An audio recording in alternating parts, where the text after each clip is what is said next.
ಭೂಮಿ ಕಳೆದುಕೊಂಡ ರೈತ ಭೂಮಿ ರಕ್ಷಣೆಗಾಗಿ ಅಳವಡಿಸಿದ ತಂತಿ ಬೇಲಿ ಮತ್ತು ಜಮೀನಿನಲ್ಲಿ ನಿರ್ಮಾಣ ಮಾಡಿದ ಶೆಡ್ ಧ್ವಂಸ ಮಾಡುವ ಜೊತೆಗೆ ಸರ್ಕಾರಿ ಭೂಮಿ ಎಂದು ನಾಮಫಲಕ ಅಳವಡಿಸಿದ ಕಾರಣ ಕಳೆದ 80 ವರ್ಷಗಳಿಂದ ಉಳುಮೆ ಮಾಡಿ ಬದುಕು ಸಾಗಿಸುತ್ತಿದ್ದ ಅವಿಭಕ್ತ ಕುಟುಂಬದ ಯಜಮಾನ ಇದೀಗ ಹಾಸಿಗೆ ಹಿಡಿದು ಸಾವು ಬದುಕಿನ ನಡುವೆ ನರಳಾಡುತ್ತಿರುವ ಘಟನೆ ನಂಜನಗೂಡು ತಾಲೂಕಿನ ಹೆಗ್ಗಡಹಳ್ಳಿಯಲ್ಲಿ ನಡೆದಿದೆ.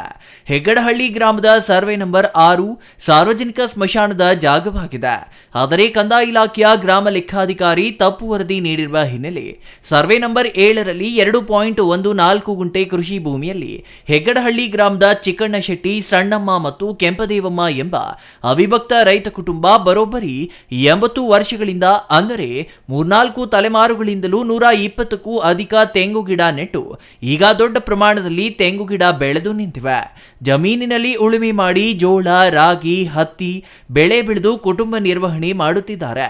ಹೀಗಿರುವಾಗ ನಂಜನಗೂಡು ತಾಲೂಕು ಆಡಳಿತ ಕಳೆದ 3 ತಿಂಗಳ ಹಿಂದೆ ಜೆಸಿಬಿ ಬಳಸಿ ರೈತರಿಗೆ ಯಾವುದೇ ಮಾಹಿತಿ ನೀಡದೆ ಜಮೀನಿನಲ್ಲಿ ನಿರ್ಮಿಸಿದ್ದ ಶೆಡ್ಡು ಮತ್ತು ರಕ್ಷಣೆಗೆ ಅಳವಡಿಸಿದ ತಂತಿ ಬೇಲಿಯನ್ನ ಧ್ವಂಸ ಮಾಡಿ ಸಾರ್ವಜನಿಕ ಸ್ಮಶಾನ ಎಂದು ನಾಮಫಲಕ ಅಳವಡಿಸಿ ರೈತ ಕುಟುಂಬವನ್ನ ಬೀದಿಗೆ ದಬ್ಬಿದ್ದಾರೆ.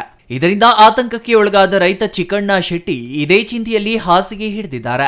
ಕಂದಾಯ ಇಲಾಖೆಯ ಗ್ರಾಮ ಲೆಕ್ಕಾಧಿಕಾರಿ ಮತ್ತು ರೆವೆನ್ಯೂ ಅಧಿಕಾರಿಗಳು ಮಾಡಿದ ಎಡವಟ್ಟಿನಿಂದ ಸರ್ವೆ ನಂಬರ್ ಅದಲು ಬದಲು ಮಾಡಿರುವ ಕಾರಣದಿಂದ ಬಡ ರೈತ ಕುಟುಂಬ ವ್ಯಥೆ ಪಡುತ್ತಿದೆ. ಜಿಲ್ಲಾ ಮತ್ತು ತಾಲೂಕು ಆಡಳಿತ ಸೂಕ್ಷ್ಮವಾಗಿ ಪರಿಶೀಲಿಸಿ ಸಂಕಷ್ಟದಲ್ಲಿರುವ ರೈತ ಕುಟುಂಬಕ್ಕೆ ನೆರವಾಗಬೇಕಿದೆ. ಹಾಸಿಗೆ ಹಿಡಿದಿರುವ ರೈತ ಚಿಕ್ಕಣ್ಣ ಶೆಟ್ಟಿಗೆ ಜೀವಹಾನಿಯಾದರೆ ಕಂದಾಯ ಇಲಾಖೆ ಅಧಿಕಾರಿಗಳೇ ನೇರ ಹೊಣೆಗಾರರಾಗಬೇಕಾಗುತ್ತದೆ ಎನ್ನುತ್ತಿದ್ದಾರೆ ನೊಂದ ಕುಟುಂಬ. ತೊಂದರೆ ಇಲ್ಲವನಿ, ನಾವು 70-80 ವರ್ಷದಿಂದ ಜಮೀನು ಮಾಡಿದ್ದು ಆಧಾರ ಎಲ್ಲ ಕೋರ್ಟ್ಗೆ ಕಳಿಸ್ಕೊಟ್ಟಿದ್ವಿ. ನಾವು ಕೋರ್ಟ್ಗೆ ಹಾಕಿವಿ. ಇದು ಖಾತಾ ಆಯ್ತಾ ಇಲ್ಲ ಮಧ್ಯೆ ತಗರೋರು ಆ ಕಡೆ ತೊಂದರೆ ಕೊಟ್ಟರೆ ನಮ್ಗೆ ನೋಡಪ್ಪ ಇಷ್ಟ ಆಗೋದು ಸ್ವಾಮಿ. ಸರ್ವೆ ನಂಬರ್ 7 ಹೋದ ನೋಡಿ, ಅದರಲ್ಲಿ ಅದ 6ನೇ ನಂಬರಲ್ಲಿ ಮಸಾಣ ಇರೋದು. ಅದು ಇದು ಬೋರ್ಡ್ ಹಾಕ್ಬಿಟ್ರೆ ಇದು ಇಲ್ಲಿ ಸೇರದ ಮಸಾಣಕ್ಕೆ ಸೇರ್ಕೊಳ್ಳೋದ ಅಂತ ಬೋರ್ಡ್ ಹಾಕಾರ. ಅದು ಮಸಾಣಕ್ಕೆ ಬಿಟ್ಟಿದ್ದಿಲ್ಲ. ಆ ಕಡೆ 1 ಎಕರೆ ಬೋರ್ಡ್ಗೆ ಮಸಾಣಕ್ಕೆ ಬಿಟ್ಟಿತ್ತು ಹೇಳಿ 6ನೇ ನಂಬರಲ್ಲಿ. ನಮ್ಮ ಜೋರಿಂದ ಬಿಟ್ಟಿಲ್ಲ ಮಸಾಣಕ್ಕೆ ಅಂತೇಳಿ. ಈ ಕಡೆದು 7ನೇ ನಂಬರ್ಲಿ ನಾವಿದ್ದದು 2 ಎಕರೆ ಅದನ್ನೆಲ್ಲ ಕುಂಟ ಅದು ಹೆಚ್ಚಾಗಿತ್ತು. ಅದಕ್ಕೆ ಸಹಕಾರ ಏನು ಬೇಕೆಲ್ಲ ಕೊಟ್ಟಿದ್ದೀವಿ.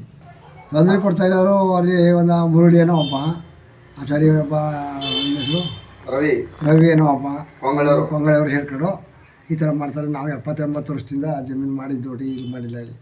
ಅದರಿಂದ ತೊಂದರೆ ಹೋಗೋದು, ವಿಷಯನೇ ತೊಂದರೆ ಆಗೋದು ನೋಡಿ. Kumar, CTV news, Nanjangud.